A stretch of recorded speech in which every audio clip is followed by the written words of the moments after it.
Jessica, Marshall. how are you? I'm good, thank Did you you. say Marsha? Marshall. Marshall. Just give us a bit of kick. Lovely to have you on Testify podcast. It is awesome. Thank you. Welcome. After your little snippet on the Sunday, little 10-minute. 10 minutes. 10-minute. But it's good. Just got a bit of time. So just relax. With used to. Oh, yeah. No, we're Chilled. chill. I'm chilled. So, but yeah. So, how's life? How's the kids? How's it going? Full? Life's good. Full. Yeah. 2 weeks of sickness. Oh, But that's all good. So good. yeah. So yeah, life's good. Goes through the house, eh? Pretty Through the much. house. 1 to 1 to 1 to 1 to 1. But Yeah. now we're all healthy. Yay. Praise him. Steve doesn't get sick though, eh? He actually didn't get it. No. Doesn't surprise me. No. His metabolism and immune system and whole body just functions at 3,000% higher than anyone else. Yeah. Yeah. Still running from COVID too. He Doesn't got get it. He just nothing. killed it. He killed COVID. Nice. Yeah. That's good. And internship, how's it going? Oh, you know? Nah. I really love it. It's really awesome. Yeah. I'm kind of sad to be finishing soon, but kind of excited for what happens next. Is this coming into your last Term. Yep. Last what? term. When we start next week? Yep. 9 weeks from Your Sunday. last term? Last Oh term. my goodness. I know. It's exciting. It is exciting. Cool. And have you sensed change? Yeah. I was actually like doing those awkward moments talking to yourself on the way here in the car. Preparing myself pretty of good. what I would say. Never done that before. Huh. Or if I was asked questions, how I would actually like answer them. Right. Yeah. So did that. Isn't it annoying though when you do that because it never happens how you think it's going to happen? No, So and I sounded great in the car. I literally was like, oh my goodness, the change that happens as you're talking to yourself in the car. The confidence. The Yeah, confidence. yeah. I will say this.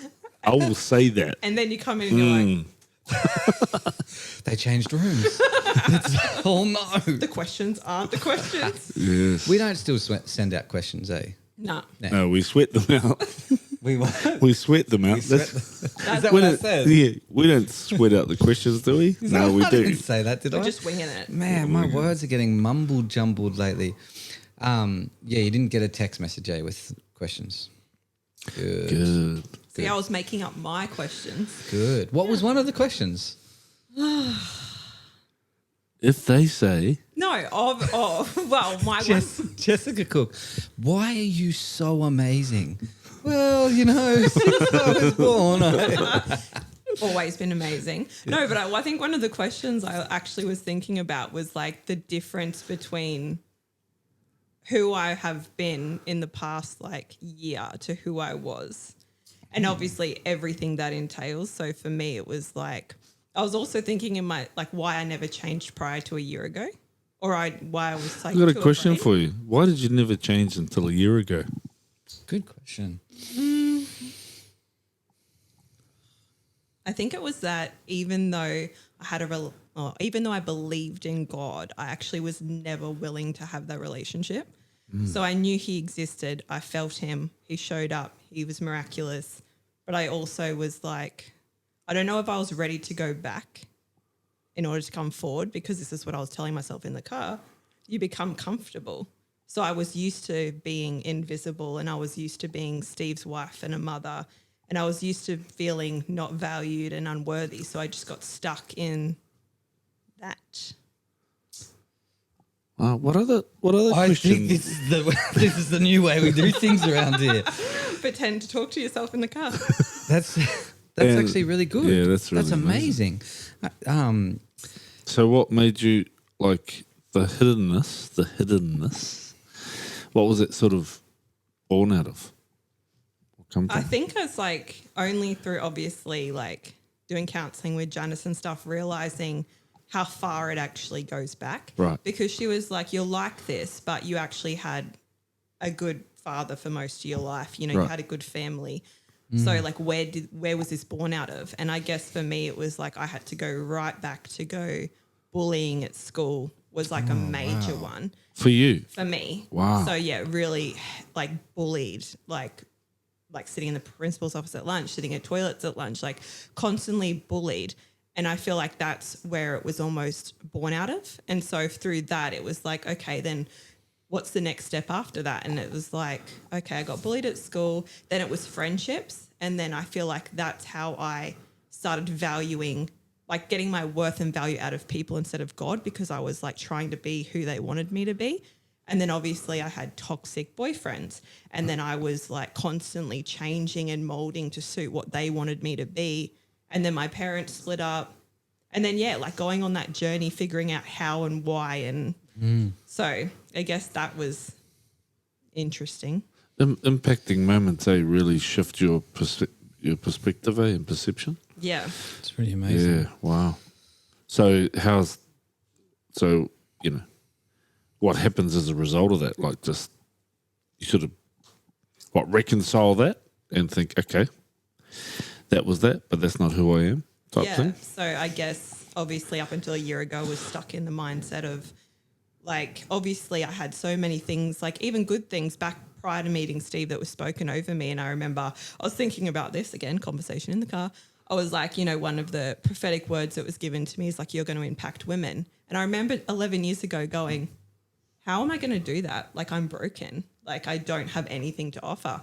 And so I guess now going back to come forward, dealing with all my emotions, figuring out who I am in the past year, I'm like, I know what I have to offer. And I feel like I've never known that because I was always like, I'm a wife and a mother, but that's all I'm created to be.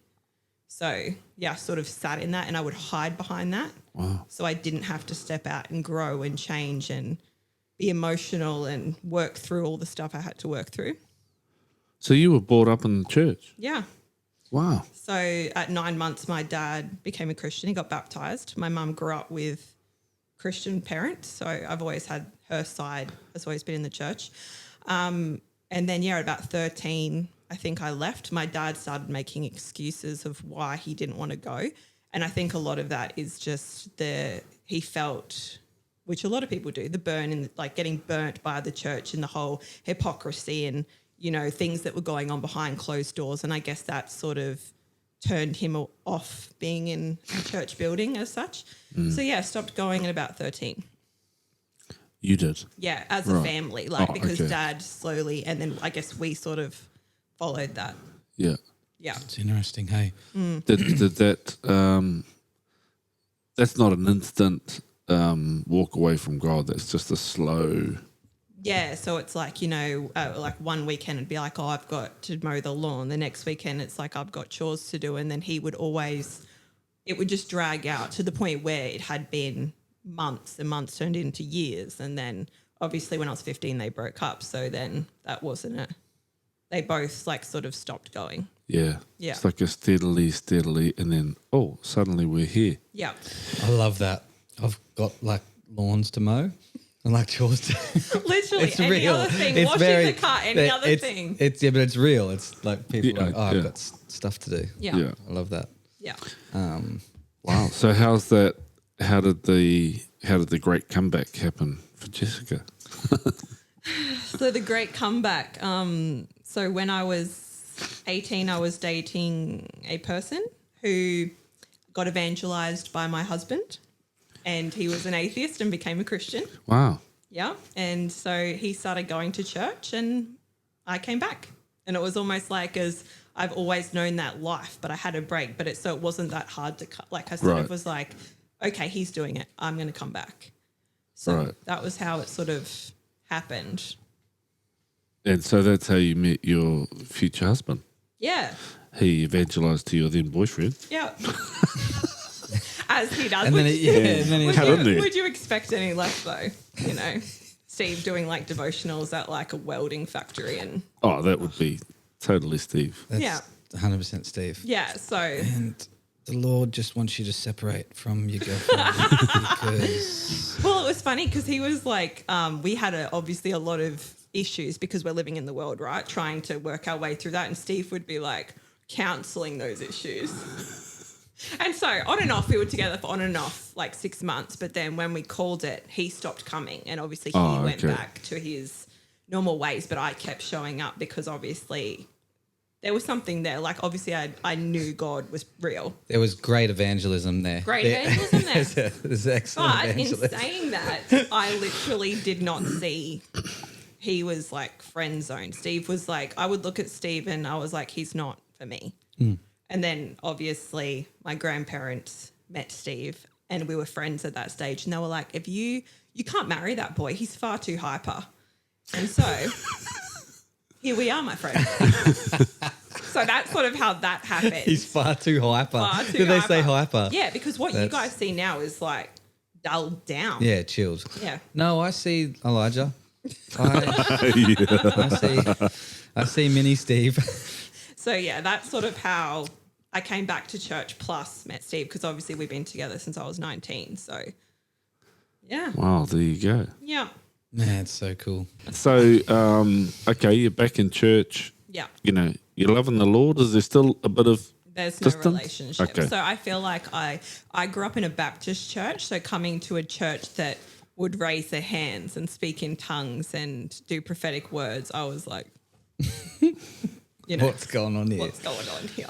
But in saying that, we had there was like a lot of amazing people there that were very like, they helped me. You know, I went through the Purple Book. I had a mentor. Really, the purple book back Purple then? Book. And honestly, I feel like it was actually the best foundational thing for me because I'd never read the word.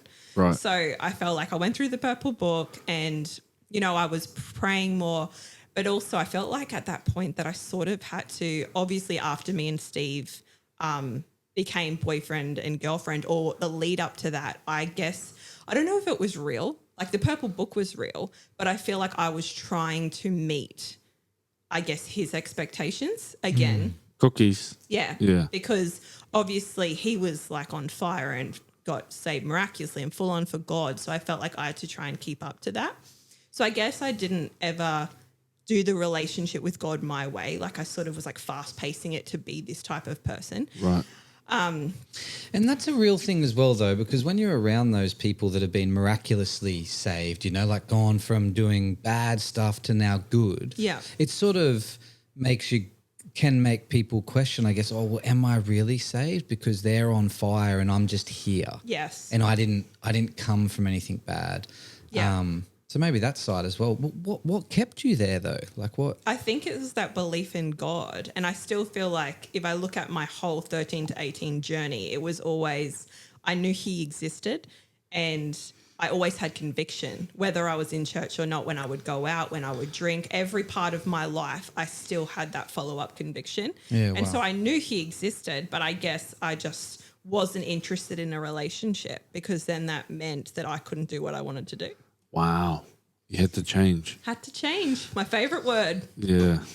Change. Yeah. So stayed in church. Steve was going, and obviously at that point we were friends. I was going through obviously a breakup, and this is where I think my sort of world changed, just because I had this breakup.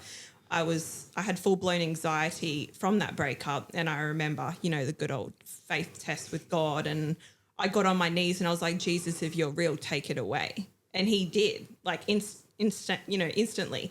And then afterwards it was like, okay, God, I'm sick of dating these people. I need you to show me my husband. And then I saw Steve's face. And at that point I was like, okay, this guy is friend zoned. He's a lot. And, you know, and then the reason why it happened is because like I saw him, he got up to preach one day. And I remember tapping the friend next to me and being like, I think he's the one. And I'd never been attracted to someone because they loved God.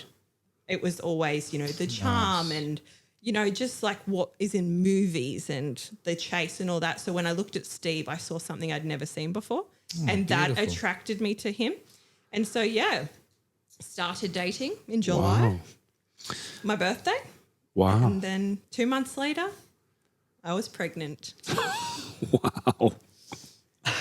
2 months later. Happy 18th, was it? 19th. Oh, 19th. Yeah, Happy. so my birthday, 19th, started dating. 2 months later. Hello. Hello. Yeah. Wow. Was that a shock? Yeah, it was, it's so funny thinking about the moment, hey. You know, I was a hairdressing apprentice and I, took a test because I was bored, as one does. And, yeah, I remember seeing the faint 2 lines and I messaged Steve and I was like, I need to tell you something. And, I sent him the message and, his prophetic friend was sitting across from him in the train and was like, so what did the test say? Was it positive? And Steve was like, and so that was fun. So, yeah, he knew prior. So it was so bizarre. But I was really proud of how Steve took it because I've always been maternal. So I found out and I was like, I'm 19, I'm not married, but I was also like, okay, this is happening. And I was okay. But Steve was like, yeah, he was really good. Like if I think about a 21-year-old's response. Wow. Yeah, it was really good. He was like, I'm going to lead these 2 kids to the Lord like they would. Oh, well, and then actually, at what point do you find out it's not just one baby, it's 2 babies. 2 beautiful darlings? So obviously it was a lead up. So obviously we found out we were pregnant and Steve's like, to me, there's no option. Like as Christians, we believe that they're coming. We just got to, buckle our seatbelts up and let's do this. And so we did that. And obviously at 6 weeks pregnant, I had the ultrasound and there was 1 baby and 1 heartbeat. And then obviously after then, we then had to start telling people at church that we were pregnant. And obviously, there was a lot of mixed responses as one does. But I guess out of that then birthed my feeling like I had to justify myself with being pregnant. So that was an interesting journey. But then I guess from after that at 15 weeks, that's when I was sitting at the ultrasound clinic and the thing went on the heartbeat and I was like, oh, Steve, why does the heartbeat sound so weird? And I was like, what's going on? And the lady's like, so what do you know? And I was just like, oh, I'm having 1 baby. It's healthy. And she's like, nah, you're having 2. And I was like, I start crying. I'm like bawling my eyes out. And Steve's like, yes. And I'm bawling my eyes out. And then this lady's like, can you sit still? I only planned on scanning 1 baby today. And I was like, wow. What? I was like, because I knew about it. Wow. So that's how we found out. They can be so rude, eh? They were rude. Man, I could... Because I was obviously crying. And when you cry, your body shudders. But she's trying to... Anyway, I was an inconvenience. Yeah. So that's how we found out. We were having 2. So, it was like at 15 weeks. So, 6 weeks 1, 15 weeks 2. Wow. Yeah. Far out. That's amazing. And so how did you handle there's pressure, right? From... the church because you guys are young and on fire for the Lord and I feel like people didn't know how to handle it. right. I felt like there was love, but I feel like it was hard to. I feel like the grace wasn't there like it should have been. Right. But even my parents, they're missionaries, they're saved, they're amazing people, and the first response, I texted my nan and I was like, look, I'm pregnant. If you are going to judge me, don't call me. And she called me and she's like, I love you. And she was like the one person that I was worried about. But she's like, I just love you. And so, and my parents, obviously, they both believe in God, but both aren't in church at this point. And they were shocked, but got over it.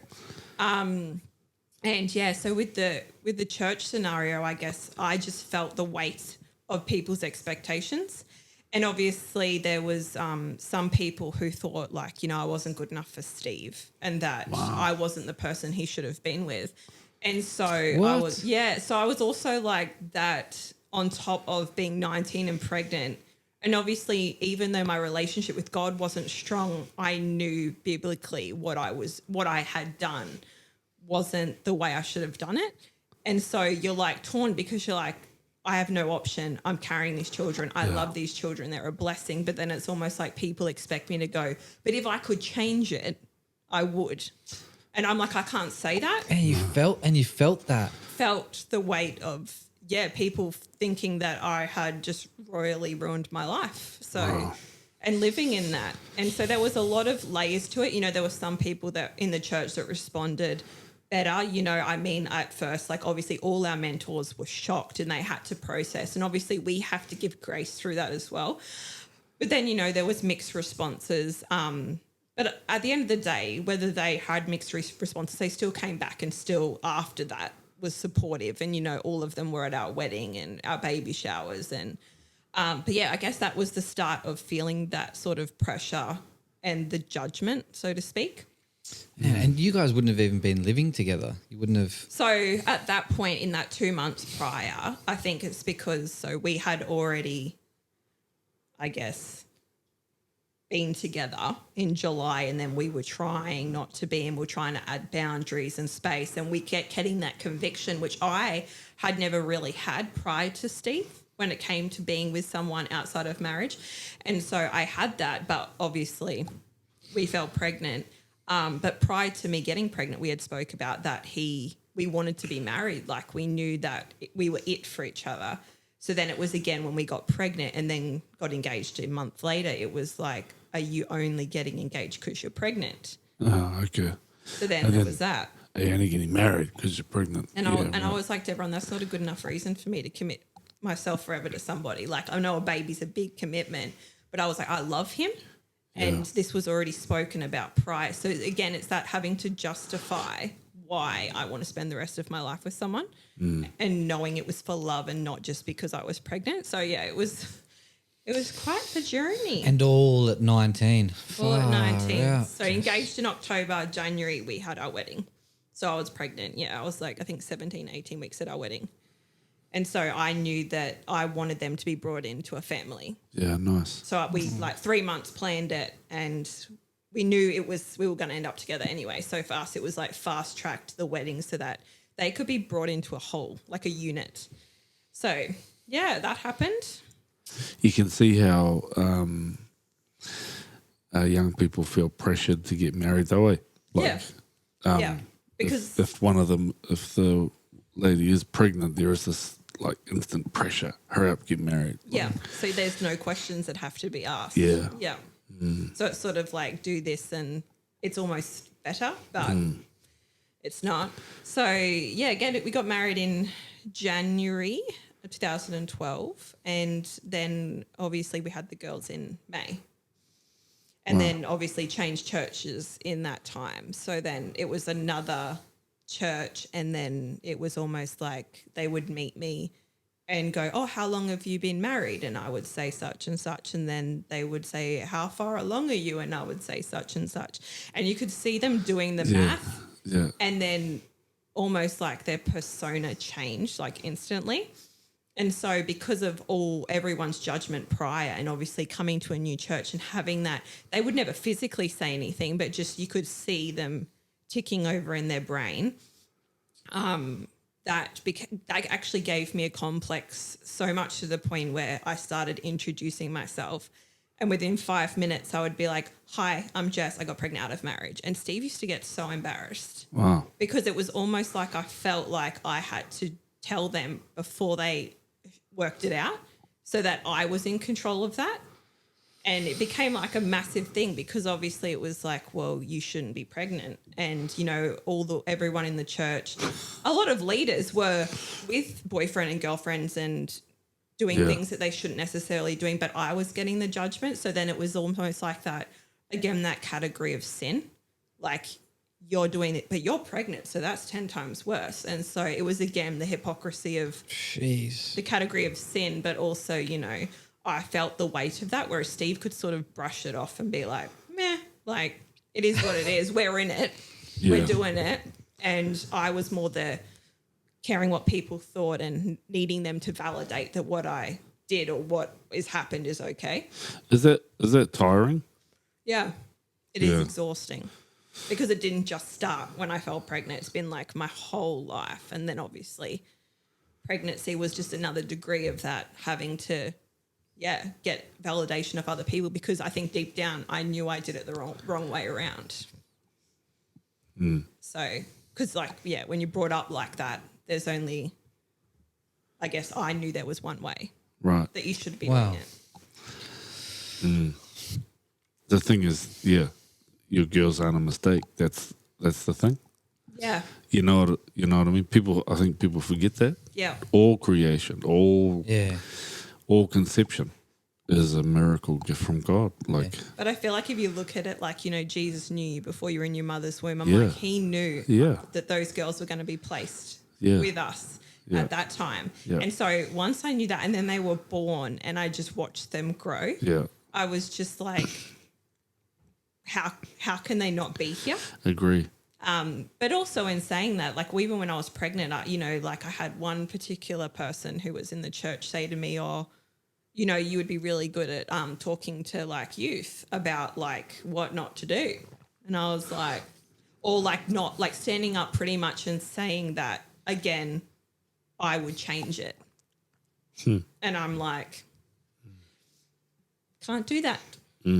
Because again, it's like that knowing, but also I'm in this now and God loves these children and I love these children and I can't stand up and say I regret having them. No way. So, yeah, it was a long journey for Yeah. sure And tiring. and tiring. It's interesting. It's amazing. Did you feel? I must comment on your resilience. Yeah, I actually have it and I never thought I did until I go back and look at Oh, significant moments and I'm like, far out. you can see why people just end up despising the community, right? Because Yeah. it's just like, oh man, I have to be there again every day. I'm a second class citizen And I because think that's- I've sinned. And I think that's why I never like planted myself Yeah, right. in a church. Yeah, Because I think that was the start of like I'd come back and then I had all these things coming at me. And then I guess, again, it changes your perception. And I know for a fact, even with me and Steve and how he was and his relationship to my relationship with God, when someone is doing something, it almost makes you not want it. So the way people were acting, I was like, well, if this is who God is, yeah, I don't want it. yeah. So I would go and I would attend and I would be there, but I would never let people see me or I would never be fully in a relationship with God outside of it. It was like Sunday, turn up, I'm a Christian, go home, live my life. It's interesting. It's worth pondering how much of it is the community and their the community's issues, and then how much is it of us, how we are looking at the situation. Because it still happens now, right? People No doubt. stay away because they're like, oh, they feel what you said. Oh, I'm a second rate because I'm a sinner. I'm doing stuff. I'm divorced. I'm a solo parent.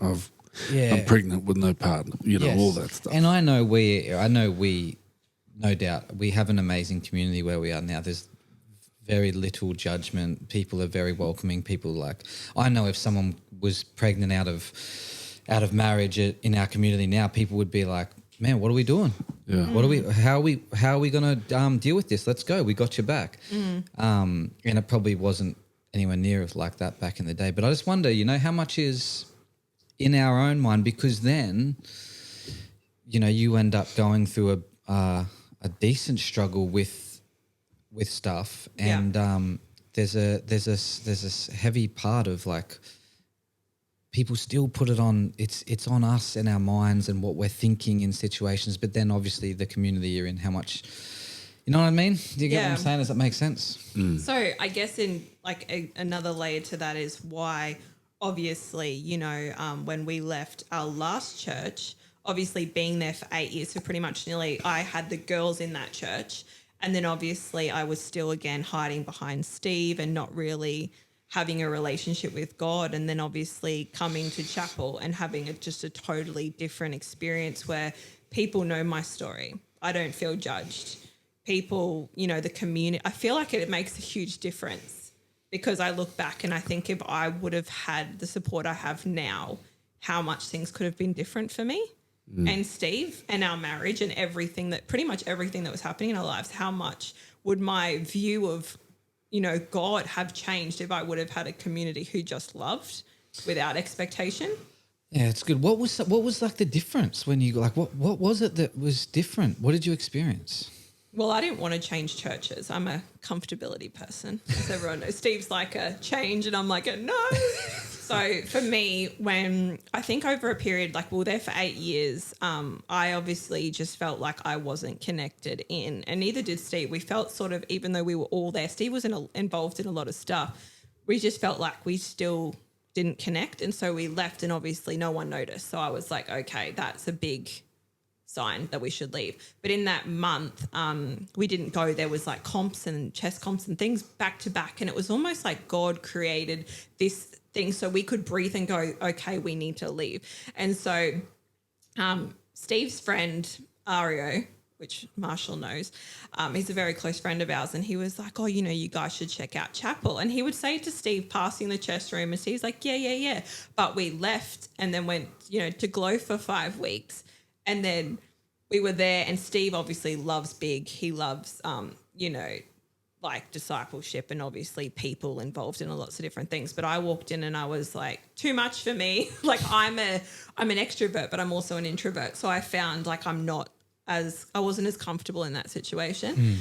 And then after 5 weeks, Ario came back past the chest room and said, oh, have you checked out chapel yet? And Steve's like, no. And he's like, well, where you been going? And Steve's like, Glow. And he's like, so you've gone from one boat to the exact same boat.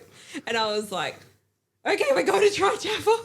And so, yeah, we tried. And we went to Broadbeach State School at that point. So, yeah, 3 years ago. And I think the first thing I remember about chapel is I was, at our old church, it was like, don't bring your prams into the auditorium. Like if your kid's crying, you leave. And like you feel almost like a burden when your children are around.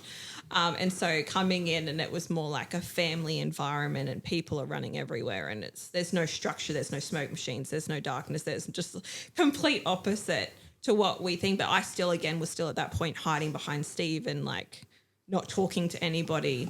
But I think the first real difference I remember the first weekend it was talking about, we don't talk about tithe. And I was like, okay, I'm staying. Like, just like the difference in like that it's about your heart connection and what your relationship with God. It's not about us to talk about.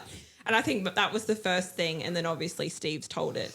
I think he told it at the young adults. It was that, our son ran headfirst into a pole. And he was bleeding out, and I was nearly passing out, and Claire was washing my hands, and Mr. Big over here had his hand around his head covered in blood sitting on a step, and I was like, what, a pastor is helping us? That was foreign to me. And so I was like, he shouldn't be doing that. He shouldn't even be talking to us. And so that made us stay. Who ran into the pole? Isaiah. Like at full force at the state school. And like, because it's the head, even though he didn't need it just bled out everywhere. Split and just bleeds. Yeah. And so he's just like, oh crap, we haven't paid insurance this month. I'll sort that. And so and then because Claire gets into like, okay, let's wash your hands, let's find someone. And I just walked out, and Carrie Ann was like, Marshall, he split his head. I'm like, oh, where is he? And does just put pressure on it. Yeah. And then Billy Joe comes out. Yeah. And nurse. And she's known all about kids before they were born, Billy Joe. Yeah. Really? So because she's like Ario's sister-in-law. Yeah. So Ario and Priscilla. So yeah, she's known us, and so it was like bizarre. So I'm like, you're here. Then our pastor's currently has blood all over his hands, and I was like, wow, guess we're staying then. Oh, it's blood in. Blood in. Blood out. It's a blood covenant. Yeah. So Sacrifice you. Since then, we've been sticking to it. So that stood out for you. You're like, the tithe message about not doing like what are they called?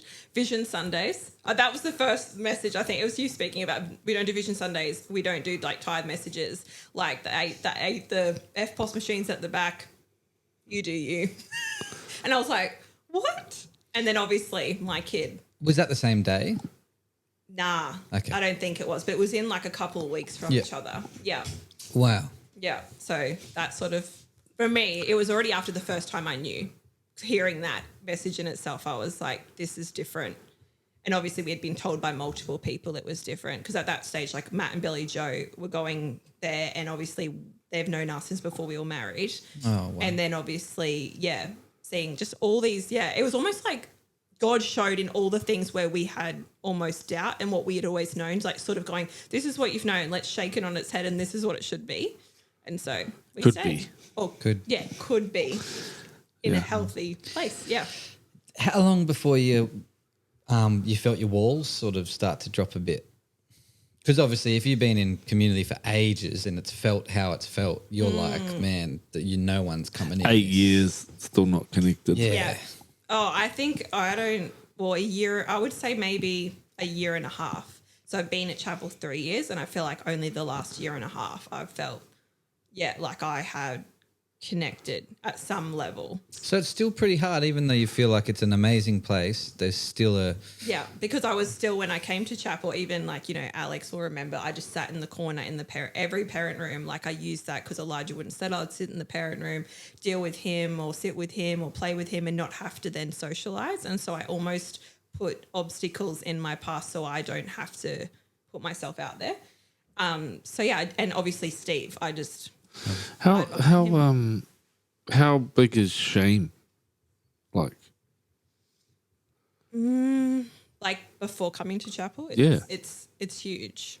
is it layers or is it just one big block? I feel like it's so much to it because there's so many different feelings and so many different feelings. I know it held me back and obviously it stopped me from ever stepping out in church because I felt like obviously prior to pregnancy there's all those things I was going through, but then the pregnancy thing sort of elevated the shame and, that I'm not valued, I'm not worthy enough. Like if I step out in church, what are people going to see? Yeah, right. And so I feel like, for me that was huge, but it was almost like the last year and a half slowly like the peeling has happened. And I feel like it wouldn't have, I think before internship I made that decision to say yes to everything. I was like, if I want to be, because you said about it's not up to us to make you feel connected. And I was like, okay, I was waiting for you, but that's fine. So I just created this yes thing. Like people be like, do you want to hang out? Do you want to do mum's group? Do you want to do this? And I was like, yep.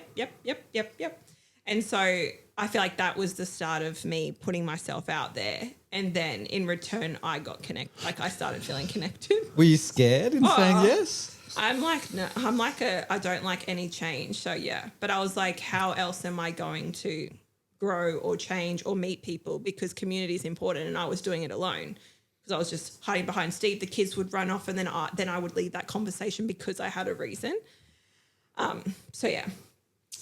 It was fun. So good. There but hidden, as much as possible. Yeah, so for no one sure. can get to know me, so I don't have to reveal Or who I am. get let down, or they, or I'm not compatible with them, or I'm not, I'm not good enough. And or they find out you've sinned. Yeah. So there's so many wow. different layers to that. Yeah. And then obviously, a year and a half ago, that was like my biggest thing was to obviously internship. Someone kept asking.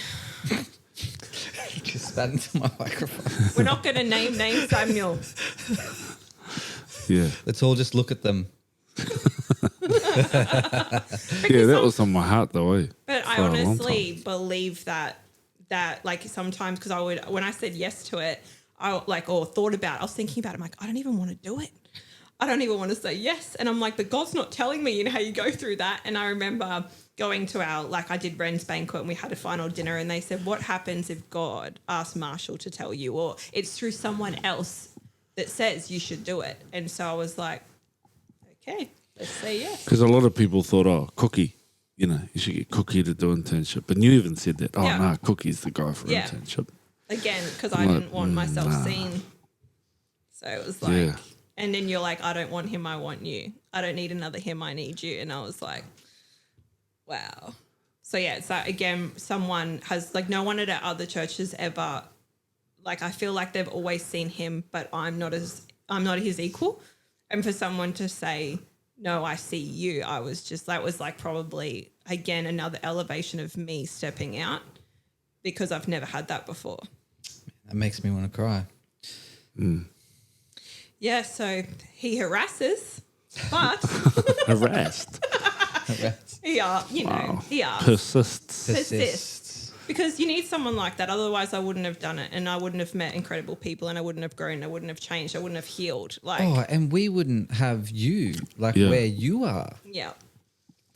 So it's we need you. Yeah. It's actually so beautiful. Yeah. So that is That's awesome. I think so. Yeah, the last year and a half, I would say I started already saying yes to people, and then internship was, I guess, another layer of opening myself up and just going, if I'm all in, what can happen from that? And so I'm also like, I feel like I didn't want to come on to talk about internship because I was like, I've got a June to talk about it, and I'm like the advocate, so I'm like, I'm holding back because I'm like, I've got a lot to say when I have to talk about it at Testify. So. Yeah, it's pretty amazing. How are you, how do you feel now, and how's life now?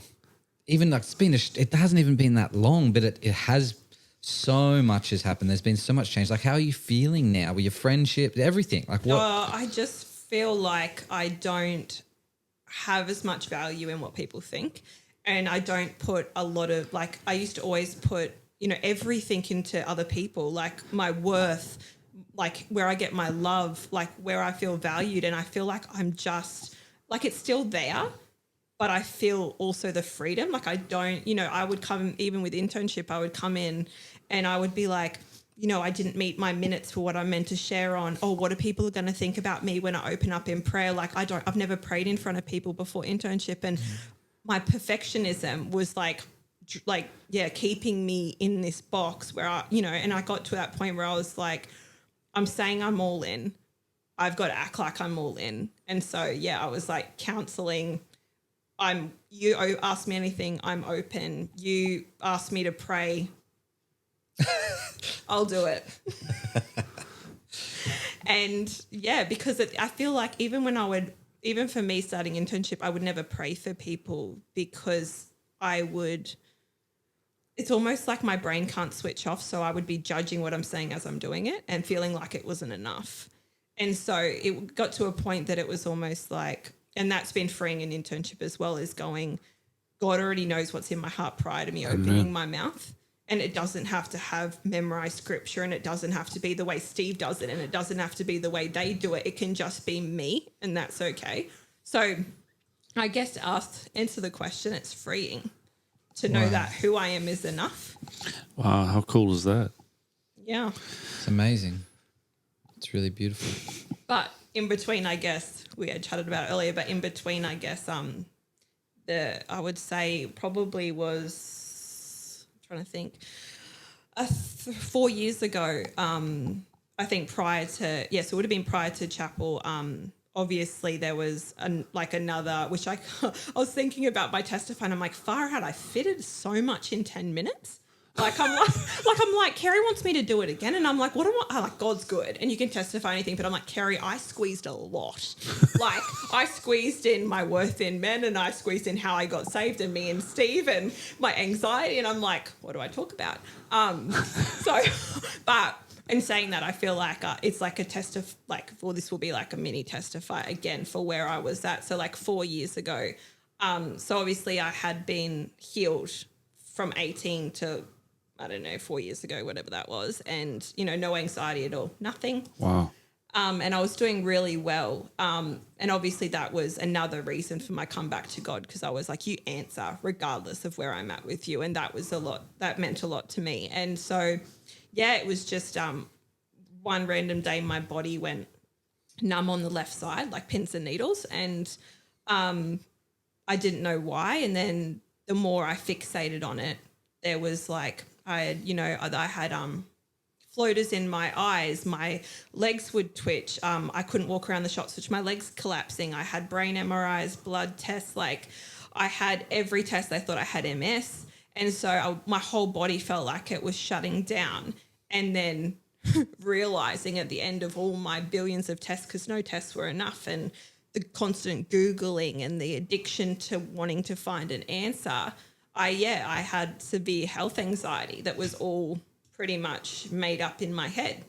So Wow. that was before chapel. That sort of started, and that lasted like the first stint was almost like 7 months. And so the only way it ended was I went to neurologist and I said, like, this is my fear that I'm dying, I'm leaving my kids, something is wrong with me. And he was like, looking at you, I know you're fine. I do this for a living, but I will do the tests. And then I told him that my uncle died of a neurological disease that was incurable. And so he was like, it was interesting finding out why. But then as soon as he said, you're clear, within 2 days, 7 months worth of me being in a hole was lifted. I was completely normal. Wow. No symptoms. And so I feel like that for me was almost like, why was it happening? Because it came on like normal day. I was in the shower. And so I had to, obviously that happened. And then I had 7 good months and then it happened again. And the same fixation, the Googling, the tests, my body shutting down. And it got so, and this is at that point I was at chapel and it got so intense that I couldn't parent and I couldn't be a wife and I was just a mess, thinking that I was dying. Like I had written letters to the kids and to Steve and like my body, and I had already known prior that it was anxiety, but no, it has to be real because it keeps on happening. And then it got to a point where I remember it was really bad and my mum's like, you need to go on medication. And I was like, no, because God can heal. He did it last time. And so I put it off and I was getting further and further into a hole. And I spoke about this. Obviously, I didn't share what type of anxiety on my Testify, but it is severe health anxiety. And so when I had a lot of pride of like, I'm a Christian, like God loves me, like he can do miraculous things. So I'm not going on medication because I don't want to be put in the box of, I'm like the world because I just go to the doctor and I go on medication. And so I fought it for a long time. And I remember one day I was really, really, struggling, and Steve rang Dan Pike and was just like, Jess is not doing well. And he's like, we're coming. And so we sat on the lawn and we had communion. And I remember saying to Claire, like, I can't, if I go on this, I'm telling the world that I don't believe in Jesus. Like I'm giving up on my faith because I have to do something that I don't want to do. And she's like, it's just a season and you need to be okay. So you're not okay. And so I remember her coming to me and Dan and being like, it's okay if you decide that. You're not judged. You're not any less of a Christian. Like, we love you. I think I was just like, I just felt, and then we prayed and I just felt peace. And I know God was saying, you need to do this for your family. And so I went on medication and it just did wonders. I went to a psychologist, and what I remember about, even though my relationship hasn't been good with God, is that he's there. Like the psychologist I saw, her husband was a neurologist who suffered with health anxiety, and he thought that he was dying of the disease I thought I had, yet he was a neurologist and a Christian. So she was, and then that made me feel like I wasn't alone because I was like, this is his profession and he thinks he's got it. And so it just, like, every person God aligned for me. And so I feel like going to see her, going on medication, and then obviously, the shift in I feel like medication leveled me out enough to be able to then, that's when it all started. I started connecting in. I started, I guess, being more open. And so, it's been like, that was like at least 2 years of my life straight on and off. And then obviously I took the medication for a year and a half, and then June last year I decided to go cold turkey, as one would say, and just wean myself off it. Some would say isn't the greatest idea, but that's, man, wow. Yeah, so been off it, almost a year. Wow. So went off it in June and then was asked to do Testify in July, and then obviously internship. And so I feel like, God positioned like all these significant moments. Yeah. And not only have you just been off it and everything's been rosy, you've been off it and you've just been doing massive things, creating big change in your life. And you guys are, I mean, you can see it. You guys are doing awesome. Yeah, but not everything is rosy, right? No, because obviously coming up every 3 months I have anxiety. It's almost like and that's how you know it's just evil, because it's almost like every 3 months at a particular time it will resurface. And I remember it first happened just before my Testify, and I'd been so good and it happened.